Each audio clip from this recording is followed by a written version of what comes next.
Self-Treatments by Emma Curtis Hopkins. 1.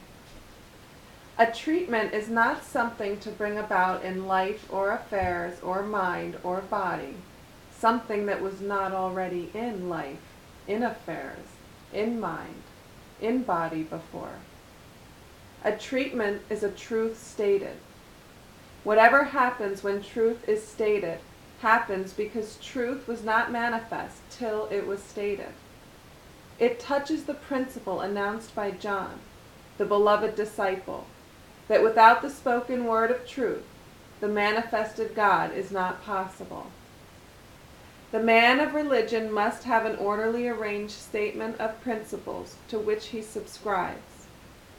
The man of religion keeps one treatment in his mind constantly. It is a truth. That word is God. A word is a treatment. Whenever he describes God, he gives the whole world a treatment, not to be aware that God is, but to make the right statement of God is the first treatment of religion. The first lesson of spiritual science is the statement of the first principle taught by pure and undefiled religion. It is this: the name, or God, omnipresent, omnipotent, omniscient, good, spirit, mind. The second lesson is the second principle.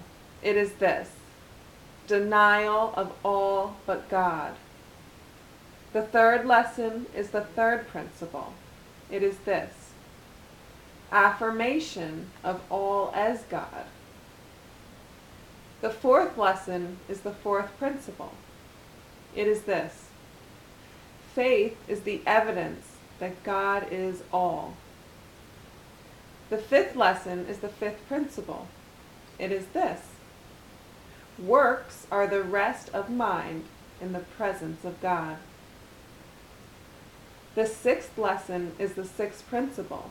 It is this: understanding of God is the only understanding worthwhile. The seventh lesson is the seventh principle. It is this: birth, or bringing forth, is sight of God in all things everywhere, and seeing God only. This is possible. The eighth principle is sight, or the spiritual mind, which is never deceived. The ninth is holiness, which is the only nature of all things. There is no sin by this principle.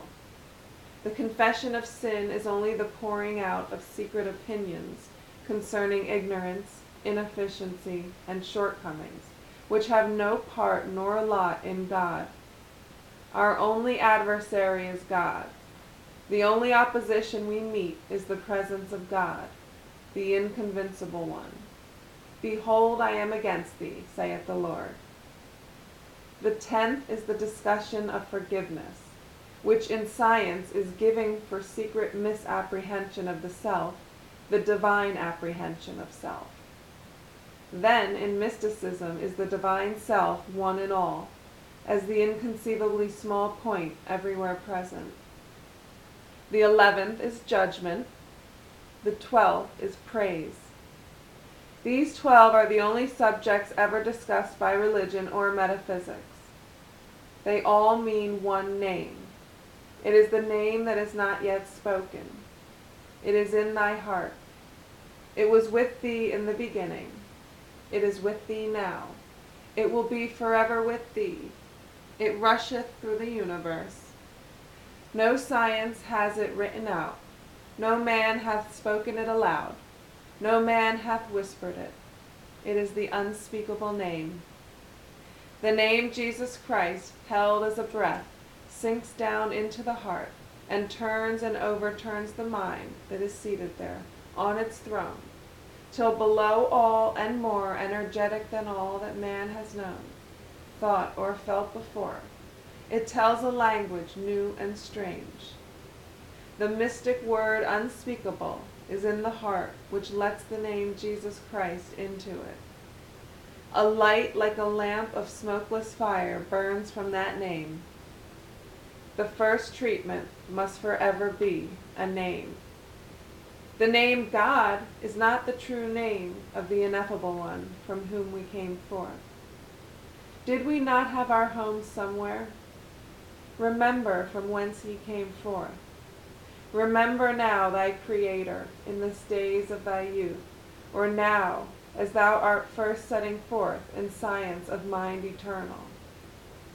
Now is the time to remember. The mathematician says he does not take up new calculations, but remembers what he once knew. Some preachers remember some faraway place and time when they spoke powerfully. Some people can half catch glimpses of a supernal light from whence they came long hence in the past.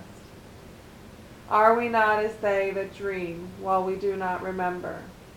Remember from whence we came forth. The Hindus have their devotees remember books by heart, that they may somewhere catch the clue of their beginning, their home whence they sprang forth.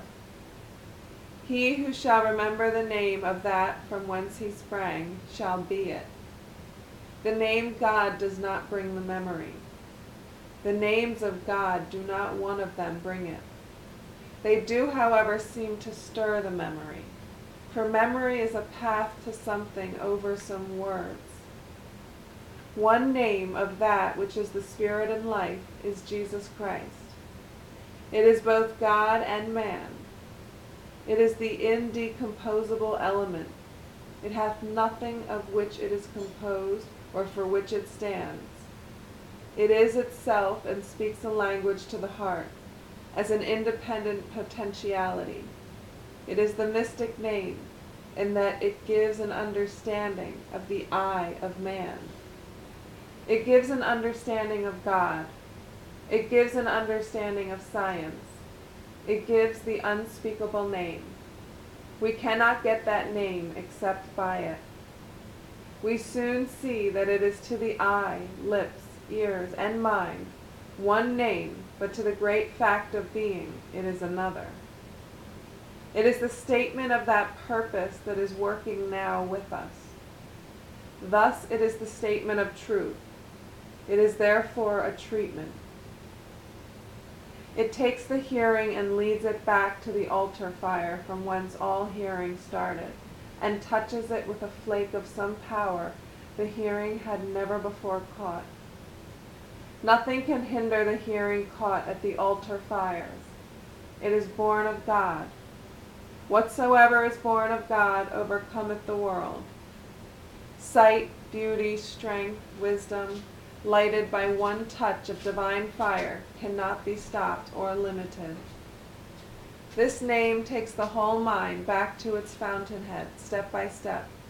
The name, whose voice sounds on my hearing when Jesus Christ is spoken, is thought, is breathed. What home glimpses on some topless heights where my sight beyond sight stretches? Whatsoever is born of that fire is born of God. Whosoever is born of that name finds himself at home, finds his God, finds his life, finds his love, finds his mind, finds truth. He speaks one name, and understanding by and through it all other names, finds himself to be the unspoken one. Finding himself by this pathway, he has found all that is to be found. He is satisfied. Om is not the name. Isis is not it. Osiris is not it. God is not it. Omnipresence, omnipotence, omniscience are but cloaks that smother. But Jesus Christ is the truth that uncovers, unclothes, exposes what was and is and ever shall be free. A name is a treatment. There is none other name given than in itself is understanding of all save one known among men by the name Jesus Christ, that giveth understanding of that one whose name is one unspeakable. Sit thou on the right hand with that name till understanding shines. End of treatment 1.